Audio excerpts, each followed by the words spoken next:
So when I started to realize the similarities between sleep paralysis entities and vampires, with vampires, a vampire cannot bother you unless it steps over your threshold. It knocks at the door, and if you invite it in, you're free game, right? So as I started delving into, again, you're looking at both pieces. You're looking at the very secular piece. You're looking at ancient history. You're looking at vampire lore. You're looking at folklore. But then you're also looking at what scriptures and culture. And I try to explain in the book all of the cultures that had threshold covenants in play. And they were in play all over the world until the mid to late 1800s. So these cultural threshold covenants have really only fallen out of public knowledge in the last 100 to 150 years. It was carried on all the way up into modernity.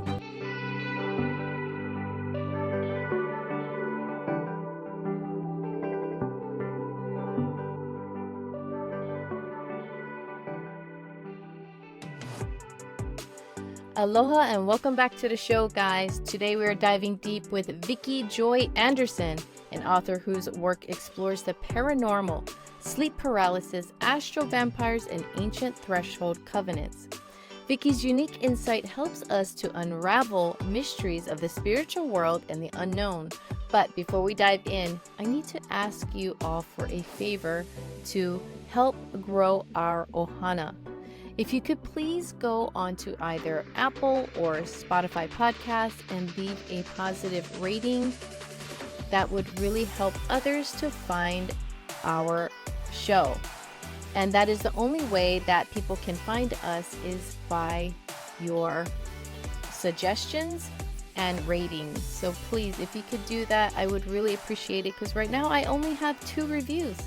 That's it, only 2. So I really could use help in that area, guys. Okay, without further ado, let's welcome Vicki Joy Anderson. Welcome to the show, Vicki. I really appreciate your time and coming here today to talk about your book, which I absolutely loved. Oh my gosh. Oh, wow, thank you. I did. No joke. Your book, They Only Come Out at Night. It's so the way you wrote it was very interesting. You have a little bit of history, spirituality, paranormal, all in one. It's amazing. It's very enlightening.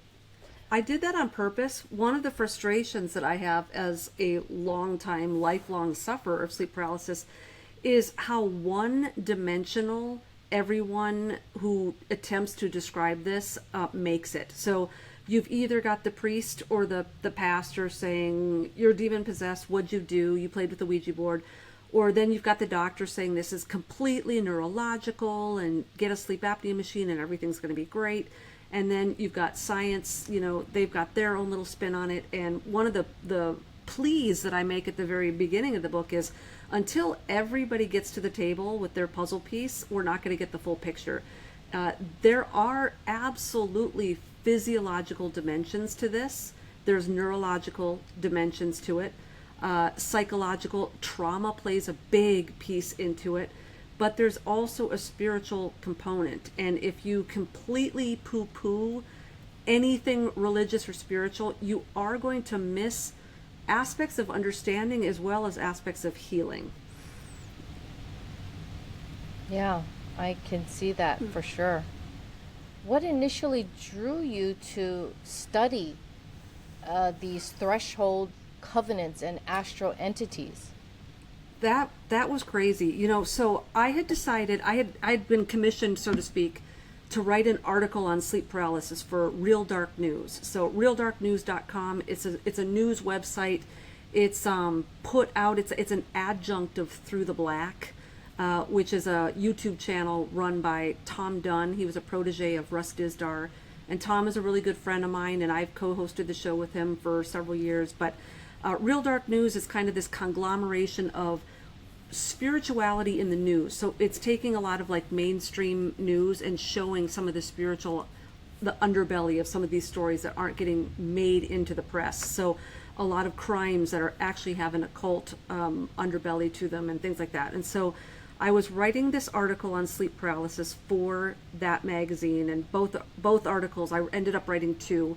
Both of them are on realdarknews.com. They go back to like May of 2021 or 2022. It was my first two articles that I ever wrote for the magazine. But after I wrote the two articles, I started getting interested, and I just was jotting down notes and realized I've got enough questions here for an entire book.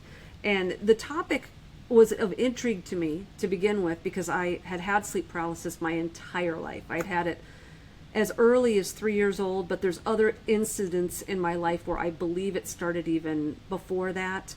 I spent the first month of my life in a hospital. My mom gave birth to me and went home, and I was there another month. And so there was pretty much trauma from the beginning, you know. And so when I decided to write the book, I realized I don't want to go about this like a fifth grade book report. So, you know, I don't know how things are now, but back when I was a kid, if you were going to write a book report, what you did is you went to the school library, you picked a topic, you went to the Encyclopedia Britannica or the World Book, and you read an article on that topic, and you basically rewrote the article, but you did it in your own words, so it wasn't plagiarism. There really wasn't a sense of teaching kids that age how to research or how to write or how to go beyond the boundaries of what had already been written about something. And what I realized is pretty much everything out there that has already been written on sleep paralysis is wittingly or unwittingly misleading. It's false. It's not the full picture. And so I thought it's going to be useless for me to just spit out what's already out there, because if it's already out there, I don't need to repeat it. But what is it really? I mean, let's throw aside I ate a bad piece of pizza before I went to bed, I played with the Ouija board, you know, I did some bad thing that my pastor told me to never do. Like, let's get past all of the kind of the silliness, and what is really attacking these people?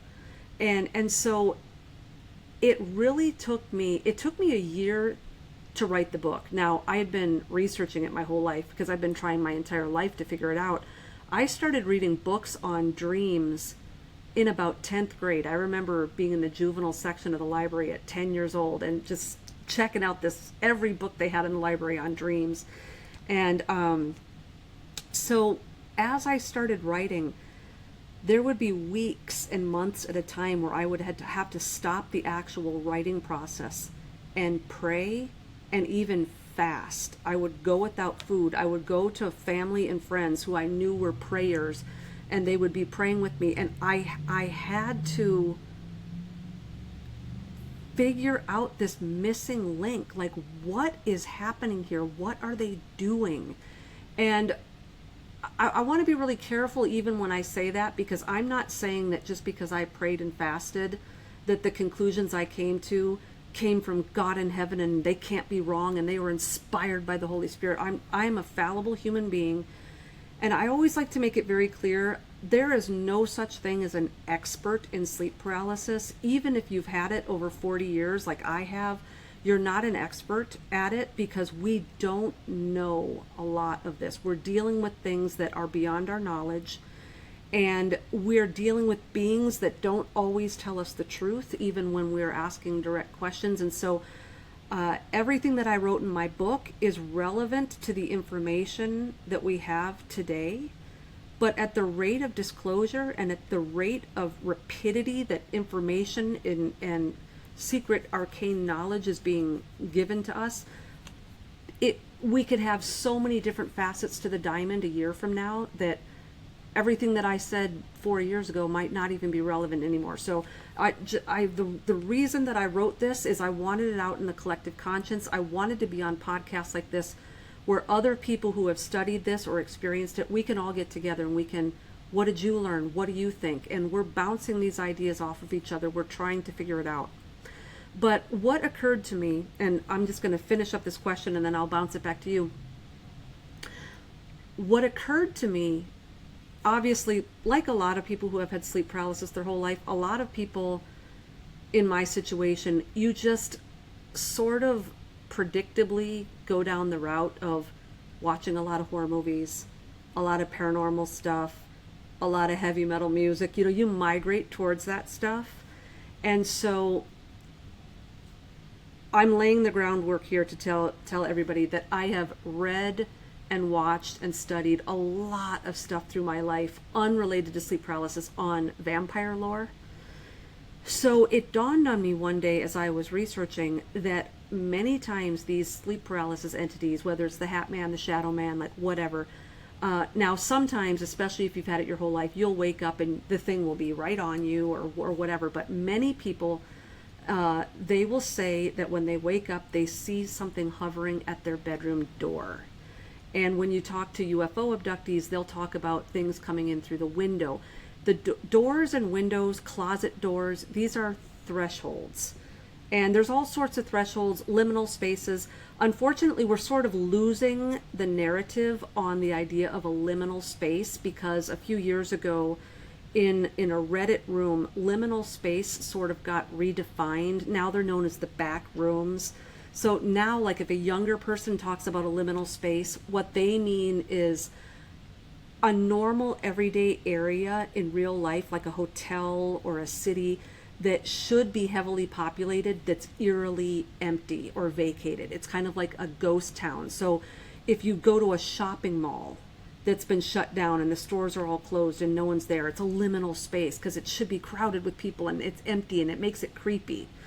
But what a liminal space was the proverbial crossroads, you know, where the guitar player would meet the devil, meet the man in the suit, and he'd sell his soul for fame and fortune. And the crossroads were a place where two worlds or two places or two dimensions intersect. The liminal space, it's the mountaintop, it's rivers of living water, it is the crossroads, these dimensional portals. Now people would talk about portals or stargates.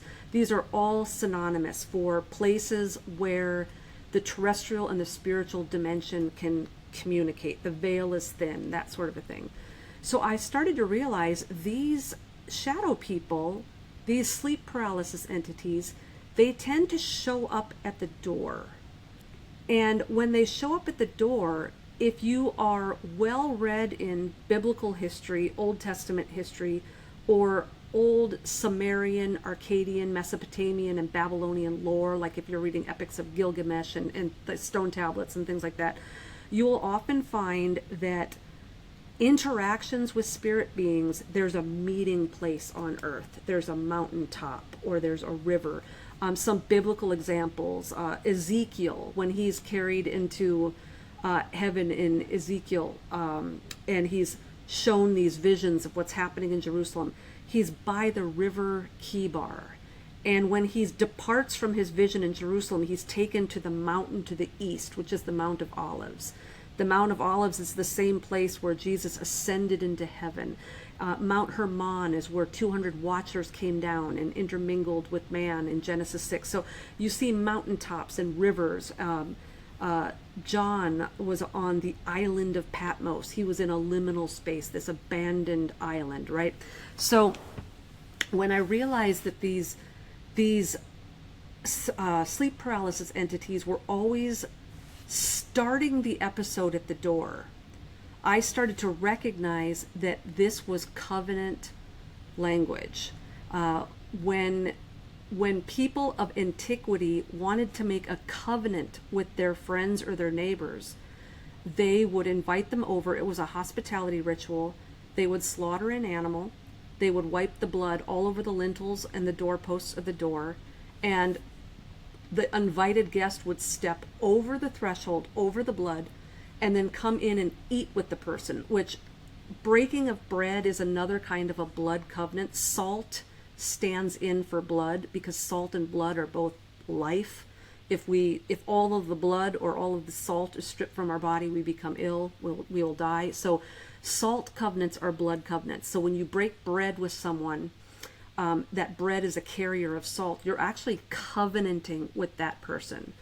And that's why there are so much language in the Old and New Testament about the breaking of bread and communion and dipping the bread in the dish and giving it to the disciples during the Last Supper. These were covenants. These were blood covenants. And usually after that breaking of bread, there was some sort of covenant made. Like when Jesus broke the bread, he dipped it in the sauce, which was probably a fish sauce, because this was during Passover where the bread was unleavened, so it probably wasn't very tasty. So they would dip it in fish sauce because fish is very salty, and it was a salt covenant. And after they all ate the bread, he said, I am going, but where I'm going, you cannot come with me, but I'm going to prepare a place for you. And, I'm going to come back. He was covenanting with them. And it was the same thing with these hospitality rituals. Once the person stepped over the threshold, they were entering into a covenant. You are now as a blood-born son or daughter in my home. As long as you are under my roof, I will feed you, I will clothe you, I will protect you from your enemies. We see that in scripture as well, where Lot, very disturbing passage, the men of Sodom and Gomorrah come to his door at night wanting to have sexual relations with the angels that Lot has taken into his home.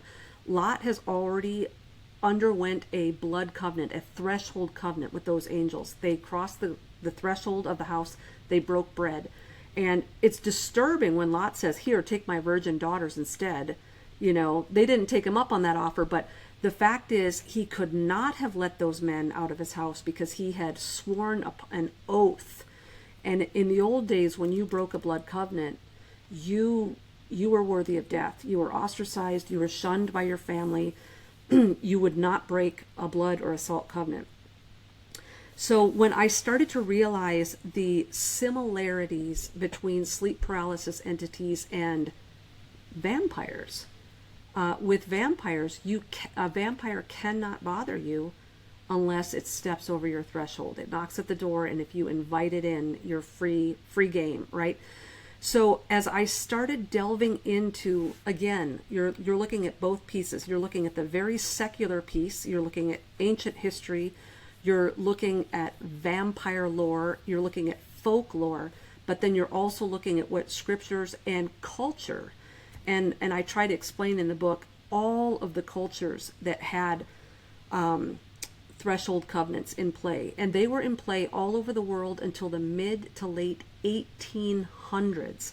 So these cultural threshold covenants have really only fallen out of public knowledge in the last 100 to 150 years. It was carried on all the way up into modernity. So once I started realizing these are more of vampiric creatures, instead of the more generic sleep paralysis, the generic sleep paralysis cast of characters is Shadow Man, Hat Man, Incubus, Succubus, that kind of a thing.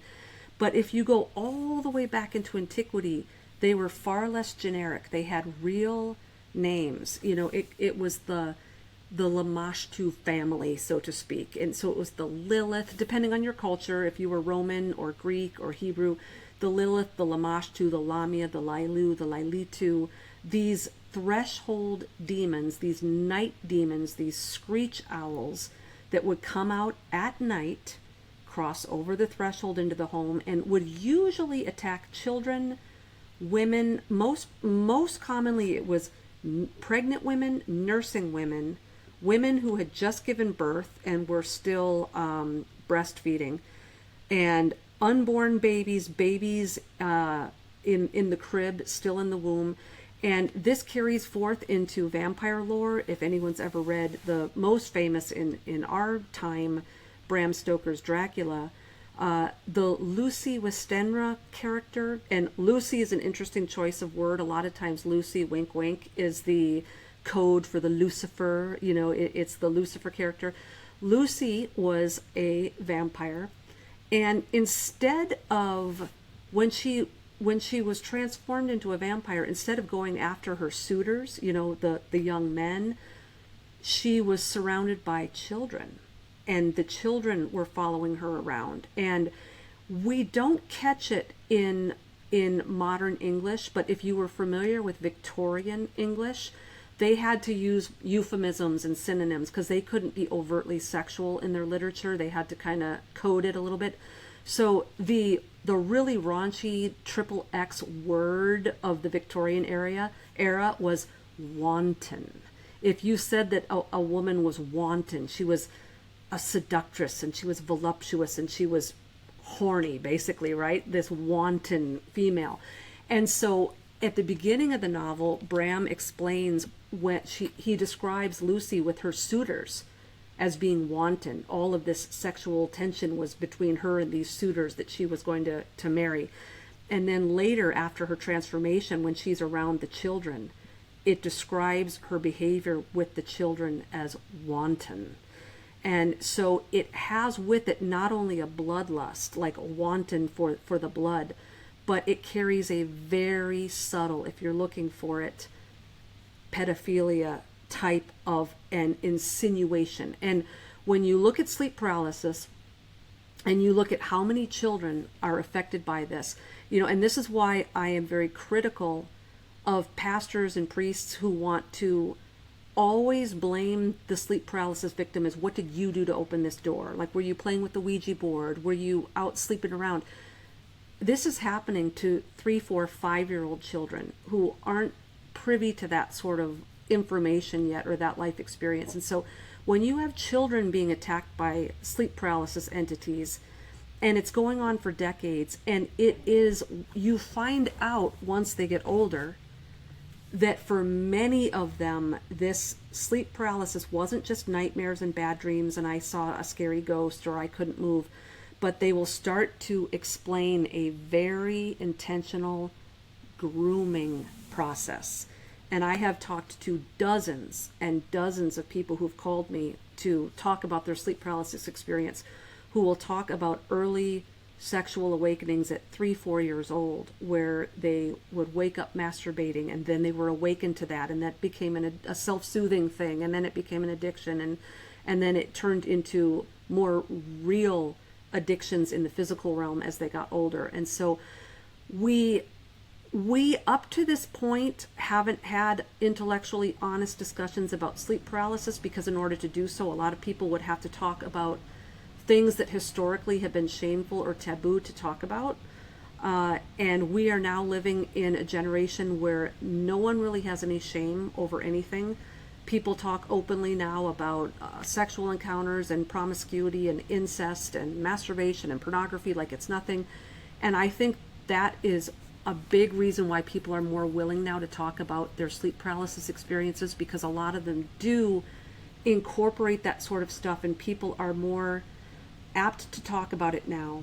And you're not going to get healing if you just sweep this all under the carpet and say it was bad dreams, or I had some trauma when I was a kid, or I was raised in a dysfunctional home, which all those things are typically present, but you're not going far enough if you're not delving into some of these other aspects. And the threshold covenant, I think, is really the reason why it is so hard to shake sleep paralysis for so many people, because when those things step over the threshold into our bedroom, and especially if there's a consummation, and especially if it's a literal consummation, that was a covenant being made. That was a betrothal of some kind. That was sort of an astral version of what secret societies and occult groups have been doing for years with children behind closed doors, with the bride of Satan kind of things.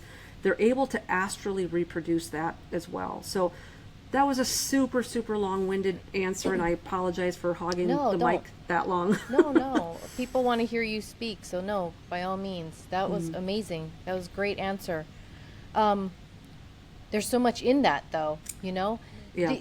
Do you think that, well, for anyone, especially for the younger children, that these, maybe the parents or whoever is the head of the house brought something in or invited these things into the house, passing over the threshold?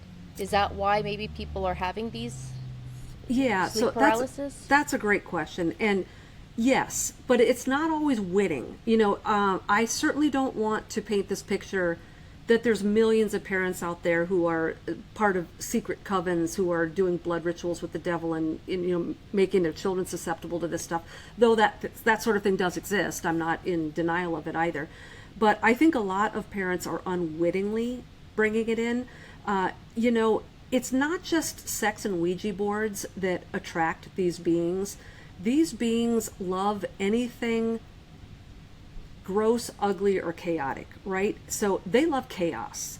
So if there's even chaos in the home, if there is, screaming and fighting, if spouses are being treacherous to one another, if there's addictions, if there's mind and altered conscious state sorts of activities going on, these things can unwittingly open those doors. And what I always warn parents is, it's not the person who opens the door that necessarily gets the attachment. Once the door is open, these entities are going to seek out the most vulnerable one in the house. So it's going to be the one that can't speak yet, or is so young they can't communicate anything beyond, "Mommy, I had a bad dream. I saw a scary monster." And then they're just poo-pooed and said it was just a bad dream, or you're watching too much Disney, right? So it doesn't get taken seriously. They can also go towards, the mother-in-law with dementia living in the house, because, everything she says, you're just going to be crazy. Or someone in the house is going to be diagnosed as mentally ill, and they're going to be on powerful psychotropic medication. So nothing that they say can be taken seriously because they're on these high-powered drugs. And so they're very clever. They know how to hide behind that kind of stuff. So, but another thing, it's not necessarily someone who's in the house. It could be someone who was in the house prior, and it could be an ancestor that you never even knew or knew the name of. There could be an ancestor who made a vow, or who was in a high-level secret society. There are high levels in some of these societies where they pledge the entire bloodline over to these deities and stuff. And so there's many different things. It can have to do with bloodline. It might not even have to do with somebody did something bad. It could be bloodline related. When I talk to people, a lot of times people will say, "Well, I know I'm Rh negative blood, and I know that my bloodline goes back to," and then they'll say some, William the Conqueror or Napoleon or whatever. Or someone will know that they're from the Plantagenet royal family, or they'll know that they're related to, one of these infamous nefarious characters, right? And so I do think that these bloodlines, they go back thousands and thousands of years, and they know who they are. They have the family trees. They know. So even if you don't know that you're from some sort of elite or royal bloodline, they know. And if you belong to them, they will seek you out. Now, usually with their own, they're not going to terrorize you. If you're one of them, they're more than likely going to woo you, W-O-O, right? They're going to pull you into the astral and tell you you're chosen one, you're very special, you gifted, you're from another time, dimension, or planet. You are here to help the poor, stupid human beings, and you have got this assignment to help humanity, and you're gifted. They're going to basically flatter you to death. They're going to flatter you into opening all sorts of doors that might not affect you. It's kind of this monkey paw situation, where you're getting all the benefits and the wishes, but over here somewhere, other doors are opening and other things are happening. And so with their own bloodlines, they're wooing those people and using them in the family business, so to speak. But then I think that there's other bloodlines that they target because they want to traumatize, or they want to harass, they want to wear out, or they want to make sure they don't fulfill their destiny. And so I'll give you a few biblical examples. There's many biblical examples where men who were chosen by God, who had huge roles in the unfolding of redemptive history, they were almost wiped out as a child. And so it's like the enemy almost knew there's a calling on this particular guy's life, and I'm going to get him when I'm just going to wipe this guy out. So we know Jesus, of course. Joseph and Mary had to kind of shuttle him off somewhere else in the middle of the night. And then the same thing happened with Moses, of course. They were going to try to kill all the firstborn, and Moses was spared.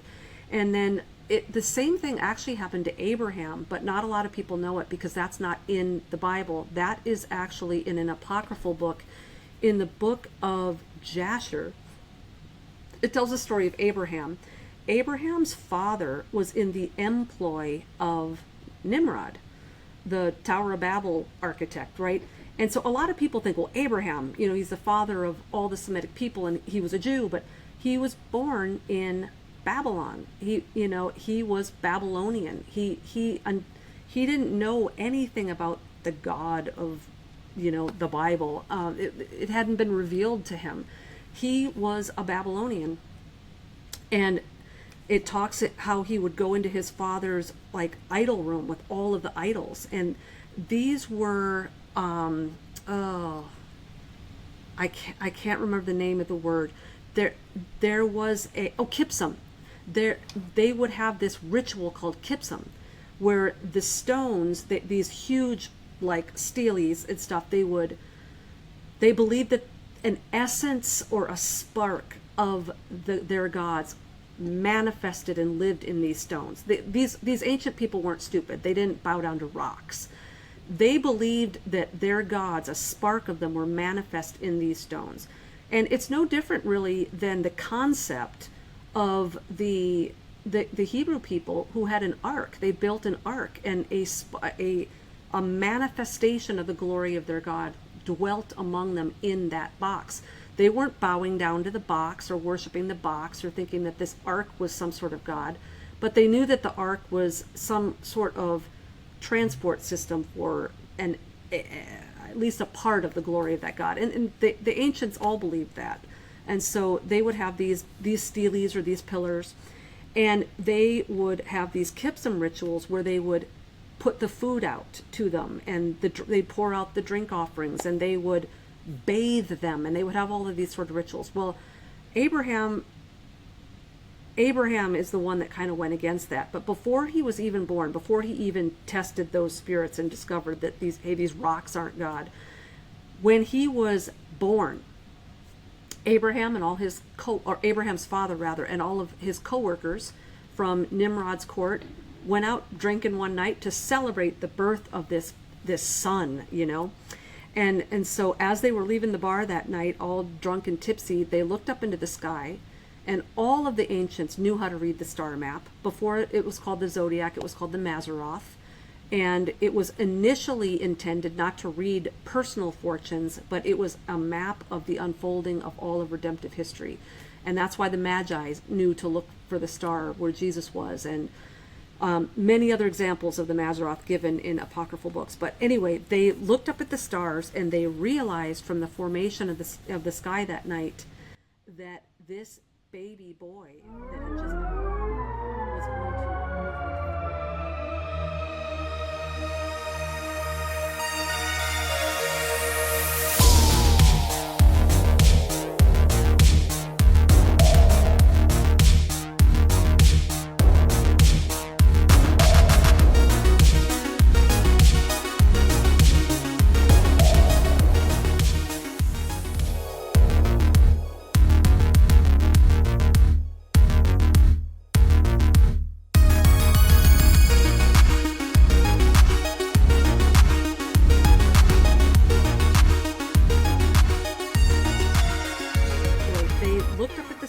and they realized from the formation of the sky that night that this baby boy that had just been born was going to overthrow Nimrod. So they all went the next day and narked on Abraham's father, and they told Nimrod, this boy he just had is going to be the end of you. They're going to set up a new god, and it's going to be the end. So Nimrod brought Abraham's father in front of him and said, bring me your son, and for 10,000 pieces of silver, I'm going to buy him, right? And his father said, no, I'm not going to do that. And he said, how about this? Don't give me any silver, and I'll just bring you one of my other kids. And he's like, no, it has to be that one. So talk about a modern ethical conundrum. We always have these ethics classes, like, what would you do? And talk about an ethics conundrum. If he doesn't do this, he's probably going to lose his own life, and he's going to get the kid too, and how is he going to get out of this? Well, this is terrible. He ends up going back to Nimrod, receiving the 10,000 pieces of silver, and giving him the son of one of his servants. He swapped the babies. Nimrod immediately dashes this baby upon a rock and kills it. So Nimrod is pacified that Abraham is dead, but not knowing that it was, a swap-in. But here we have another example of the enemy, if you will, knew this guy's going to be a thorn in my side. Moses is going to be a thorn in my side. Jesus is going to be a thorn in my side. And he has a way of targeting them. So all that to say, if they still have this ability and they still know of people today, this person is going to be a thorn in my side, or this person is going to grow up to be a great preacher, or this person is going to expose the darkness, or this person is going to be the first person in the family to break the chain of occultism in a long generation. It's not probably beyond their abilities to target individuals who they think will be a thorn in their side. And so I always tell people, everybody wants to be the one Job in a sea of Peters. Everybody wants to be the one being persecuted and tormented because they're so righteous. But the fact of the matter is, even though God's side of things is a lot less fanfare, God likes to do things very quietly and in secret. And but the fact of the matter is, he is at work, and he is building an army, and not necessarily an end times army, though he is doing that, but also an army of believers, an army of people with strong faith who are going to be countercultural, an army of people who are going to still preach the truth, and an army of people who might one day fight in an actual literal war with these things. And so the one thing that I do tell people, because there are some people that they do everything that they can, and the attacks and the sleep paralysis still comes, and none of the prayers are working, and they're getting rid of all this stuff that might be charged objects, and they're doing all of this stuff to, that would typically work to get rid of sleep paralysis, and it keeps coming and it keeps coming. And so my word of encouragement for those people is, you have to remain humble about this, because you don't want to. You don't want Satan to come in the back door through your pride either. But it could be that for some people, the reason that they're having this sleep paralysis for decades is because they're actually learning spiritual warfare. And that's the method that they're learning it. They're becoming familiar with detecting the sights and the sounds and the feelings in their spirit. And they're learning how to confront these things and not be afraid. They're learning how to wield the sword offensively rather than defensively. And so for those of you where it's like, okay, I'm 30 years into this and it just doesn't stop. It might not be that you're, doing something wrong, or it's not working, or you haven't found the source yet, or God's abandoned you, or God doesn't have power and so he can't help you, or the demons are more powerful than God. No, it could be that you're being allowed a prolonged period of boot camp, because you might not know who you are, but maybe somebody up there does, and you're not ready for the battle right now that you're going to have to be ready for later. So hang in there, press on, don't let your faith be sown like wheat in this, because there could actually be a greater purpose for it, and that might be why you're having more of a prolonged experience with it. Wow, those are encouraging words for people who are experiencing these torments for extended periods. Like you said, I've had night terrors before, or sleep paralysis. Of course, back then we didn't have a word for it. We had no idea nothing at all. In fact, when I was in high school, one of my friends had mentioned something about it. He had said something about he couldn't sleep, and he was frozen in sleep, couldn't get up, only moved his eyes or something like that. I'm like, what? Wait, what? You too? I thought this only happened to me, because it's something you never spoke about. Yep. Back when we were young. I think we were about the same age, so we never spoke about this. I never heard of it. It's not like you could pick a book up and and figure what it was because we didn't know what it was called. So, Exactly. yes, he was the first that I heard that somebody else besides me was experiencing this. And I remember asking him, what did you do to get out of it? Like, how do you stop it? I think he just said, I just wiggled really hard and eventually it stopped. Yeah. I said, oh, okay. But that didn't help anything, you know? It's like, okay, but I know that too. But as I got older, still there wasn't a word for this, but I started to pray when I was getting these sleep paralysis, praying, calling Jesus' name, calling Jehovah's name, and then it would stop immediately. Yep. And then I haven't really had it for a very long time, for decades now. Good. So, Good. yeah, but that's a shame that people actually still, those things doesn't help. Yeah. You know, yeah. like getting rid of stuff, getting rid of your things in your homes that you think may have some demonic things, like, you know, books or musics or whatever it is. Yep. You get rid of all those idols that you had because maybe you didn't know that before. Right. So you're learning about it now. You get rid of it, and they still, it doesn't help. That is, I never heard of that.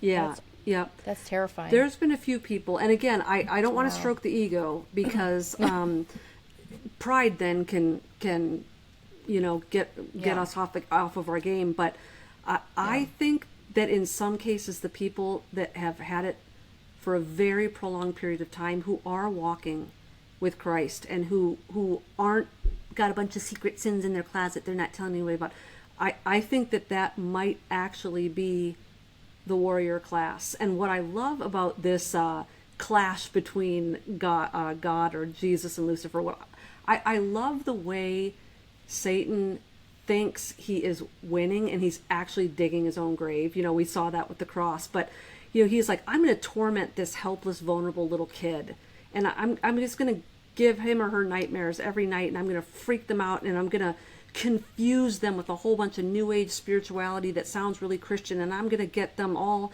psyched up in horror movies and heavy metal music and sexual stuff, and then it's like he finds out later when these kids are now 40 and 50 and they've walked through it and they've seen that through many dangers, toils, and snares I have already come, and they realize that God was there the whole time, and they become strong.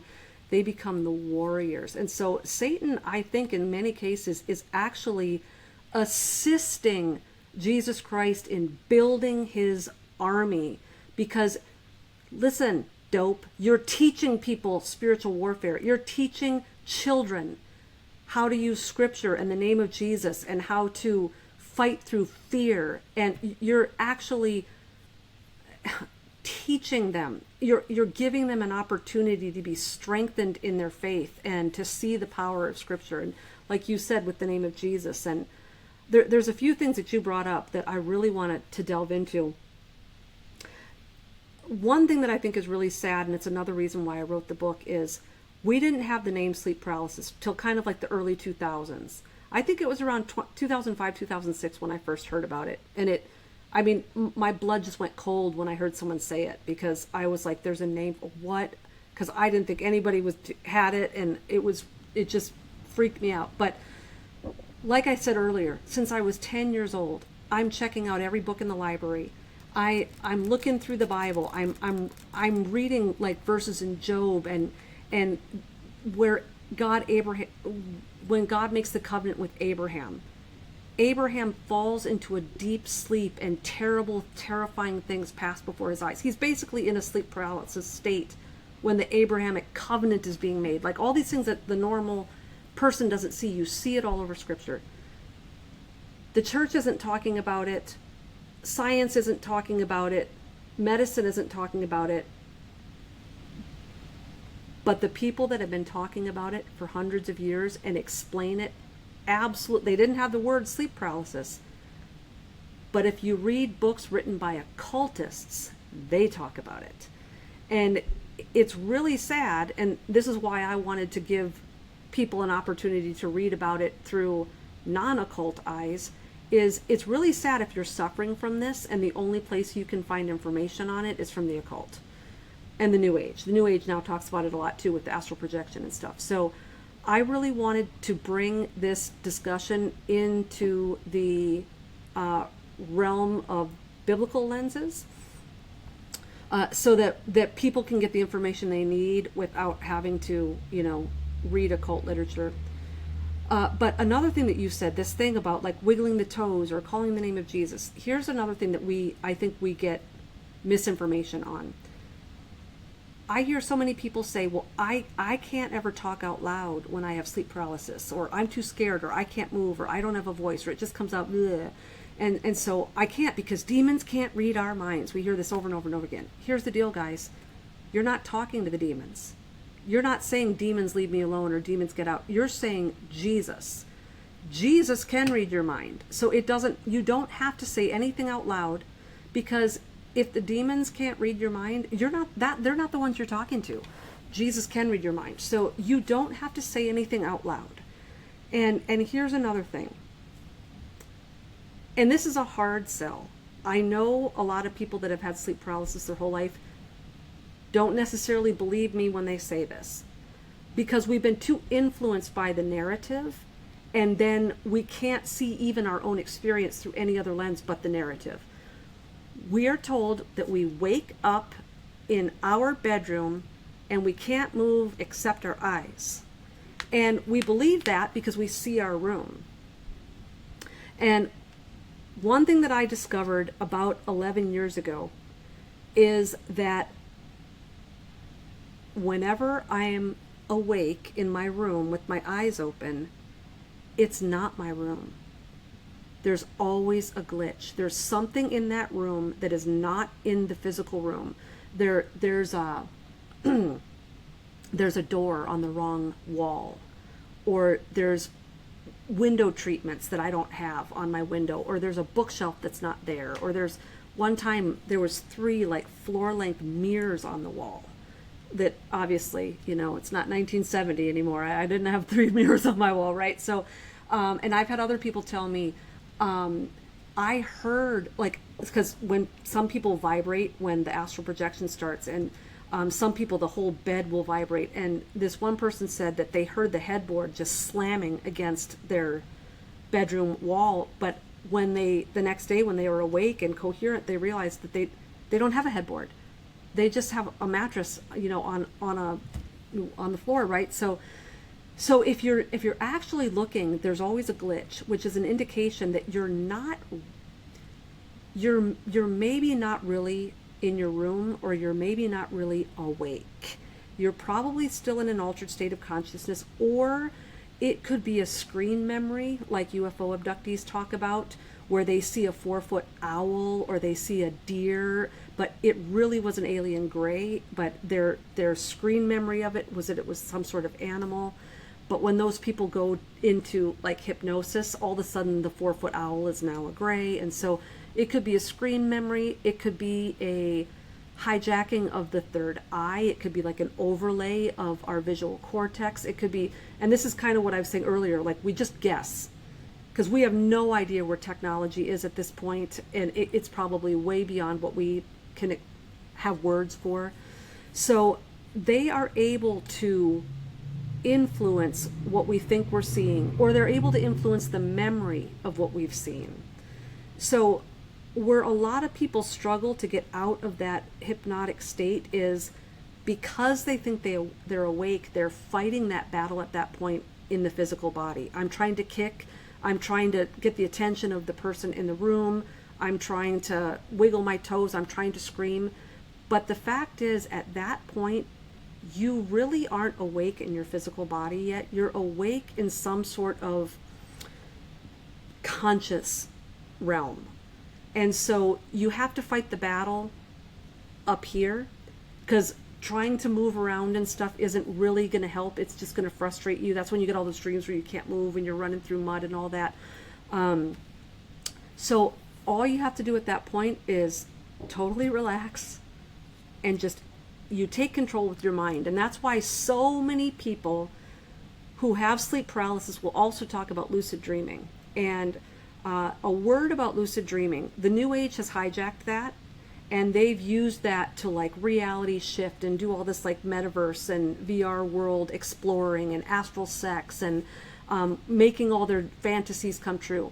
But lucid dreaming in and of itself, if it's not used for the wrong purpose, is actually a tool to help you. Because if you are consciously aware in the dream, I shouldn't be here, this is sleep paralysis, I'm in the astral realm, I got to get out of here.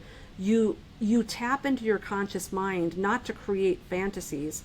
You tap into your conscious mind so you have your rational, logical mind. And you have the part of your brain that is going to remain true to the morals and beliefs and ethics that you have when you're awake. And you're going to make the same choices and decisions in that dream that you would if you were awake. You're not going to do or engage in things in that dream that you wouldn't do or engage in the real world. Because you realize that anything that I engage in the physical, I am also engaging in it there. And so the same consequences of those decisions will follow me into the physical realm. So when you can tap into your real mind, you don't have to wiggle your toes or kick the sheet off or fall out of bed or scream for someone. All you have to do is tap into your mind, realize I'm probably in the astral realm. Jesus, get me out of here. Bam. So you don't have to struggle. So just realize that when you're in the conscious realm, you fight the battle here. This stuff, everything from the neck down, is not going to help you out probably at that point. Yeah, that is true. And I don't ever remember opening my eyes when I have these sleep paralysis. I keep my eyes closed. Me too. Me too. And that was another thing that tipped me off. And I've said this on other shows. The reason why I never had this idea, that I was always confused. And I actually think, looking back on it now, the Lord must have been helping me, because I was ridiculously articulate for a 5-year-old. I remember telling my mom, my little spiel would be, I had another one of those dreams last night. Like, I differentiated it. I had another one of those dreams last night. And then I've said, I don't know if I'm awake or asleep, because I see my room and I'm wearing the same pajamas that I wear to bed, and I can see my teddy bear, and I would be all confused. And then my mom told me once, well, it has to be a dream. Now, she didn't know it was anything spiritual or cosmic or whatever, but she said, it has to be a dream, because I know your eyes are closed. And I said, how do you know that? Well, when I was born with the birth defect. I had all of these reconstructive surgeries. About up until about 7 years old, because I don't have tear ducts. I was born without tear ducts, so my eyes water. They always water. I'm always wiping my eyes. Because of that, when I was little, I would wake up and everything had collected on my face at night because it didn't have anywhere to drain, and it would gather in my eyes, and my eyes would be crusted shut with this stuff. And my mom would have to come in the morning with a hot washcloth and melt all that away before I could even open my eyes. And she would always say, don't open your eyes on your own, you're going to tear your eyelashes out, because I would just be pulling it. So when she told me that, it was like, oh, you're right, I have to be asleep because my eyes are closed. And so then I was confused, like, how am I seeing my room when my eyes are closed? And so as I got older, same thing as you, whenever I would wake up with sleep paralysis, I would squeeze my eyes shut. I'm not looking, because I was so afraid something would manifest. I didn't want to see something. And then as I got even older, if I would have sleep masks on, I would have sleep paralysis, and I would see things, but it wouldn't be my room anymore. It would be other strange things. So I can't vouch for every single person out there who has had sleep paralysis, because our experiences aren't always the same. There's different entities, there's different things going on. In my case, I can tell you that I was not awake in my room. My eyes were fully closed. And there was usually a jolt or something where I would absolutely know when I was awake, because I remember thinking, oh, thank God I'm awake now. There was a slight differentiation in the clarity and the thickness of the air and the oppression. I would always know. I never thought to myself, oh, good, it's gone. Whenever I had that clearing of the room, it was like, oh, good, I'm awake. Like, I know now that I'm fully awake. That's not to say that there aren't people that are trapped in some sort of waking nightmare. I'm absolutely sure that happens for some people. I don't think that every single person who's having sleep paralysis has necessarily been dragged up into the astral, and there's parts of that experience that they're not remembering. I know that that happened for me because my sleep paralysis always started in a dream. I would be dreaming and the dream would turn sinister. Something in the dream would happen. It would usually be a vibrational sound in my ears, and as soon as I heard it, I would go, oh no, and the dream would turn, and all the characters in the dream would disappear, and all of a sudden I'd be in this vacuum, and this thing would be telling me you're going to hell, no one loves you, your parents can't hear you, they wouldn't come get you even if they want, it would be all that torment, right? Which plays into a spirit of rejection, which is another reason why it's a re-traumatization when they already are targeting people of childhood trauma. If you've already been, given up for adoption, you're in a foster home, or your parents are neglecting you, or there's been a divorce, or if there's already this sort of spirit of rejection on this little child, and then you're having these sleep paralysis episodes where these entities are posing as angels, and these are the angels you're learning about in Sunday school who are there to protect you and love you, and they're telling you Jesus isn't going to save you, your parents aren't going to save you. They're basically saying all these people that you're naively thinking are put on earth to love you and take care of you and nurture you and protect you and save you in a situation like this, none of them care. And if they cared, they'd come and wake you up right now, and they haven't done it. And so it's just the spirit of rejection is exacerbated. And this is not necessarily something that you realize until you're in your 40s and your 50s and you've worked through a lot of trauma and you're like, oh my gosh. So that's just another reason why I kind of want to get my experience out there. Is I've been working over 50 years on trying to fix all this, and I've experienced a ton of healing even in the last 10 years. And I don't have the classic sleep paralysis experiences anymore. I do still have a lot of weird astral dreams. My dreams are still off the charts.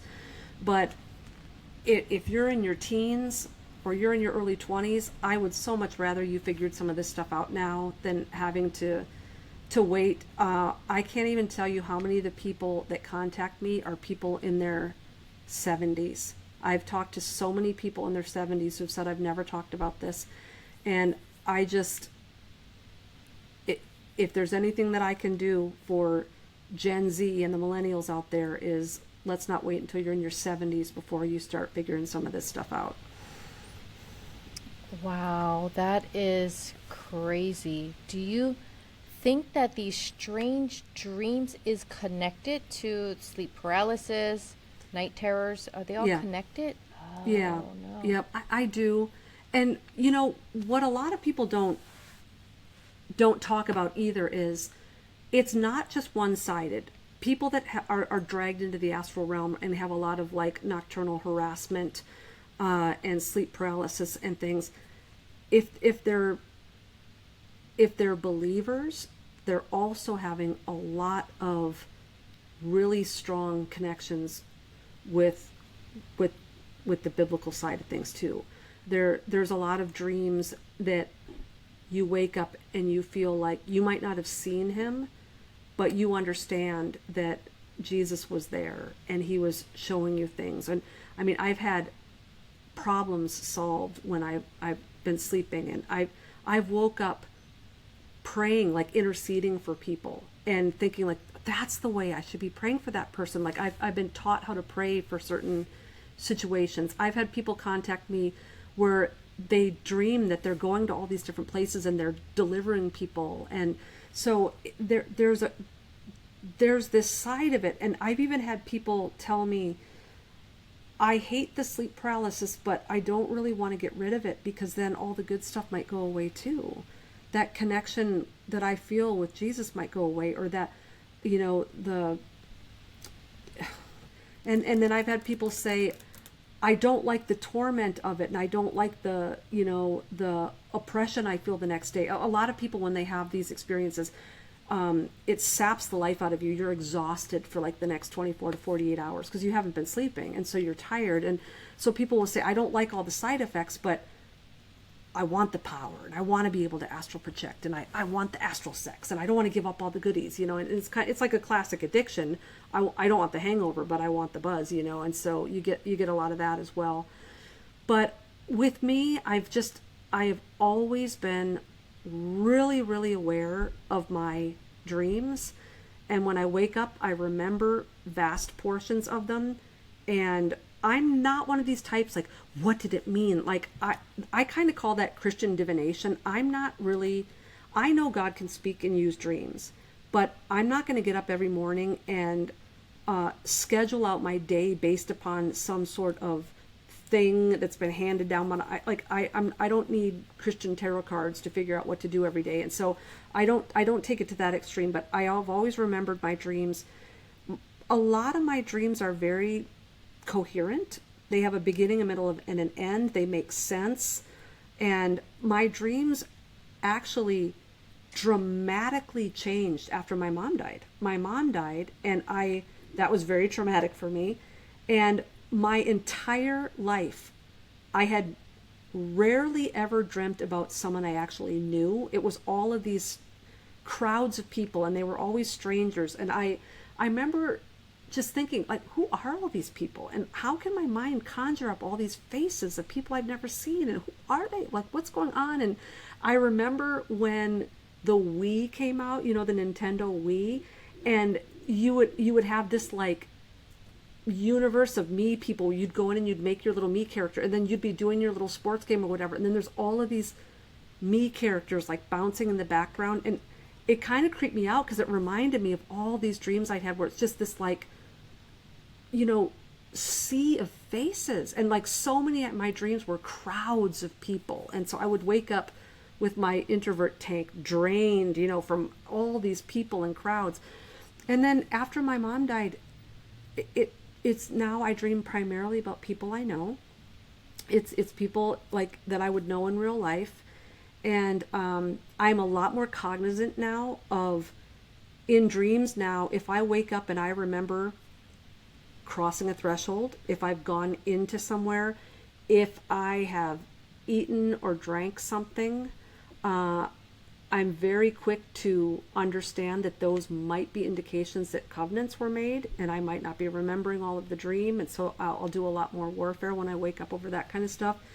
So I don't think my dream life will ever really settle down. But what's cool is I don't get the sleep paralysis anymore. I don't get the demons. I don't get the shadow people. I don't get the taunting or the torment. Now what I get is more familiar spirits, where these entities are disguised as someone I know, love, and trust, and I can't readily always recognize immediately in a dream that might be a trick. But the dreams aren't scary, they're not terrifying, but I'll usually wake up knowing like that wasn't right, there was something not right about that. And then I will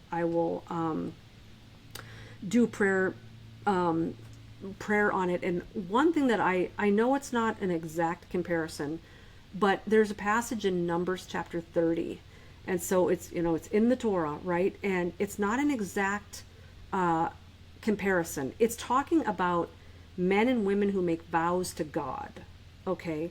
And making vows to God isn't the same thing as making vows to false gods, right? But it's a really interesting passage that says that for basically virgin unmarried women living with their father, or married women, if you make a vow to God on the day that your husband or your father hears of it, he can disavow you of it. He can say no, and that vow will be annulled.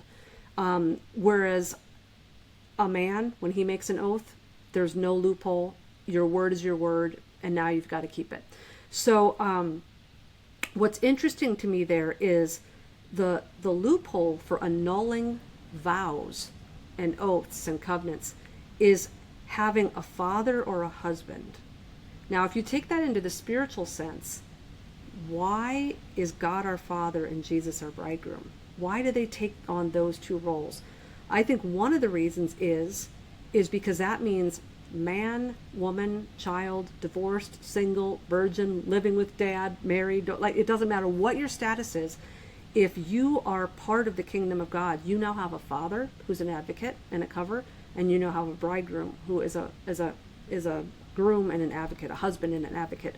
So anyone, I believe, can go in prayer the next day. If you believe you've made some sort of covenant or been duped into something in the astral realm, or you've made a covenant, or you've signed a contract or crossed a threshold, or drank something, or been in a wedding ceremony, or whatever in the dream, you can say, God as my father, Jesus as my husband, according to the Torah, Numbers chapter 30, will you please dissolve, annul, disavow me of any covenant, oath, vow, or contract I may have made unwittingly in my sleep. Advocate for me in the courts of heaven, go before, tear that thing up, and then just move forward in faith that he has kept his promise. And that is part of the reason why he has set himself up as our father and as our husband. And I know a lot of people, a lot of men in the church 10, 20 years ago, maybe not so much anymore, they were really starting to shun and be really uncomfortable with all of this, like bridegroom. Like, I'm a dude, like I don't want a bridegroom, right? But there's nothing gender or sexual in that. The reason why Jesus is setting himself up as the husband is because it means he's a covering. And it means that when we enter into a betrothal covenant with him and we cross over the threshold, he carries the bride over the threshold. It means that we are safe.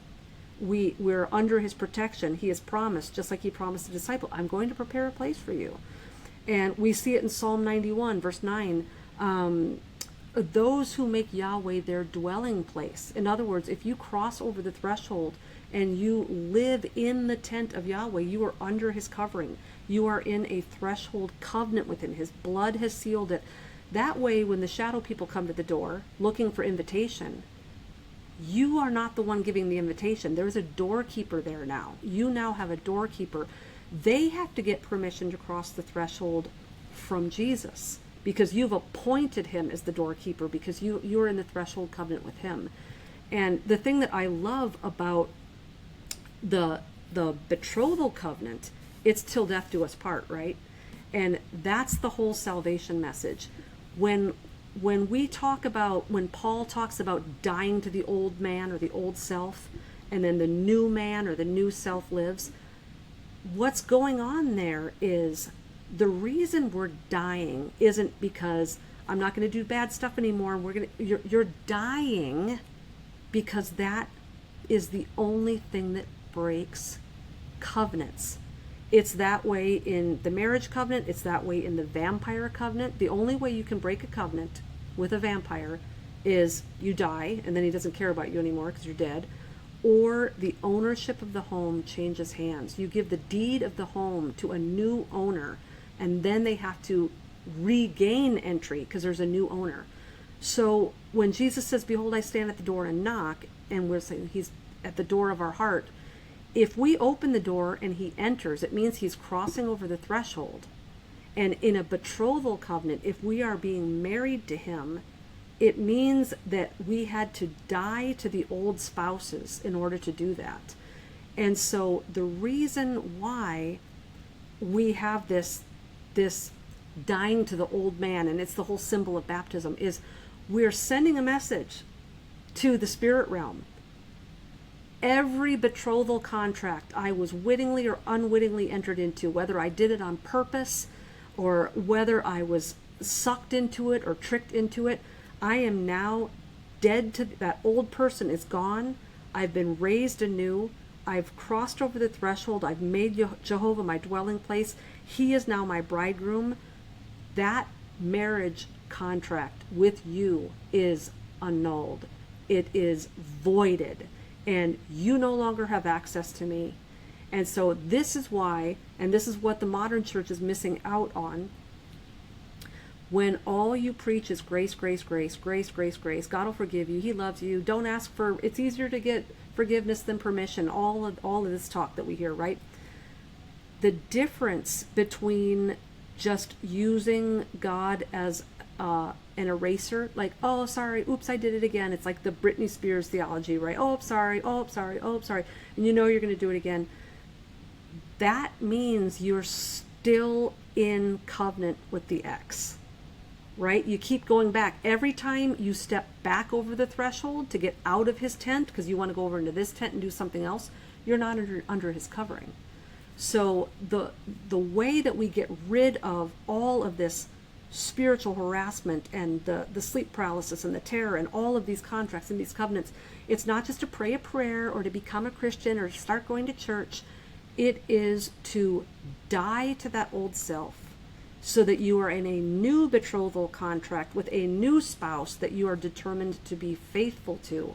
And once he becomes your covering, those entities, when they want to reassert themselves, they need to get the invitation over the threshold from him instead of you.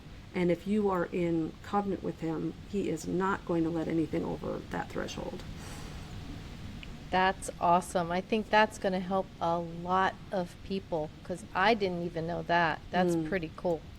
It's awesome. It's awesome. It is. These metaphors in scripture, if you actually tie them in to history, if you tie it into the Old Testament, if you're tying it into ancient beliefs, and the modern American reading and understanding of the scripture is very surface level. It's not our fault. This stuff has been lost. It's not really being taught in the seminaries, but the culture, the context, the history, the language, and the geography of the text has been lost. We're trying to apply modern 21st century American thinking to these people that lived hundreds and thousands of years ago, of a different culture, of a different time, living on a different earth, a different system. And they had a different understanding, and there's so much culture and context and language and history and geography baked into these passages. And unless you do a deep dive, you're not going to understand really what's being required of us to be in covenant. And what I tell people is, it's not about being a Christian, it's about being in covenant. And we've lost sight of what that word means, because the only covenant we really have in modernity is marriage, and we've made a mockery of it, and it doesn't mean anything, and you can break it and it doesn't matter. But covenants meant something much different in antiquity. And if you broke a covenant, your life was pretty much over. Yeah, you're right. Wow, that's amazing. Vicki, you just opened up a whole lot. That's awesome. Thank you so much. I want to be respectful of your time, but there's so much more that I want to ask you. Oh my gosh, but maybe another time. Anytime.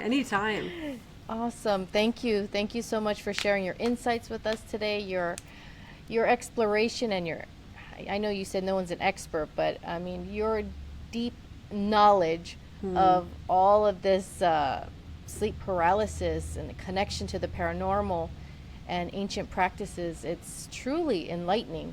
And as a final question for those interested in delving deeper into your research or keeping up with your latest work, where can they find more about you and your publications? Yeah, thank you so much. My website is vickijoyanderson.com. It's Vicki with an I. And you can contact me via email on there. You can go to my media tab and for free watch hours and hours and hours of podcasts I've been on. You can get me on Instagram at Vicki Joy Author. And the book, They Only Come Out at Night, Exposing the Dark Weapon of Sleep Paralysis, is available exclusively on lamarzulli.net. Awesome. Thank you so much, Vicki. Thank you. And that brings us to an end of another intriguing episode of the Sensible Hippie Podcast. A special thank you to Vicki Joy Anderson for diving deep into the mysterious world of sleep paralysis, astral vampires, and the ancient concepts of thresholds with us today. Her insights have not only enlightened us, but also empowered us to better understanding the unseen forces that touches our lives. To our listeners, if this conversation has captured your imagination or shed light on the darker corners of your own experiences, please consider leaving us a 5-star rating and a positive review. Follow, like, and subscribe to continue exploring the unknown and to help our ohana grow. Until the next time, keep your minds open and your threshold guarded. Bye.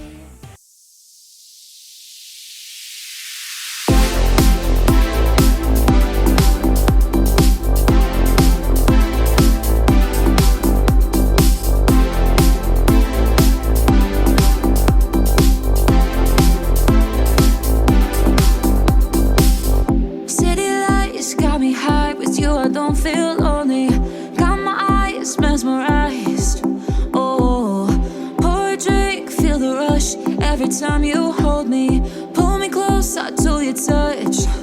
Oh, I just can't help it when I give into it.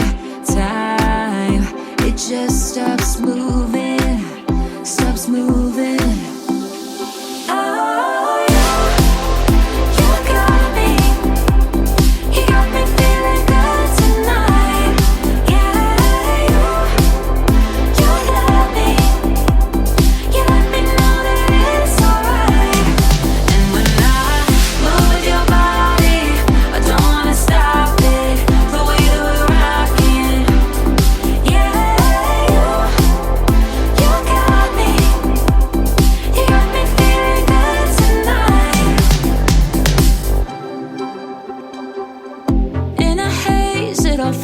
But I see you clearly.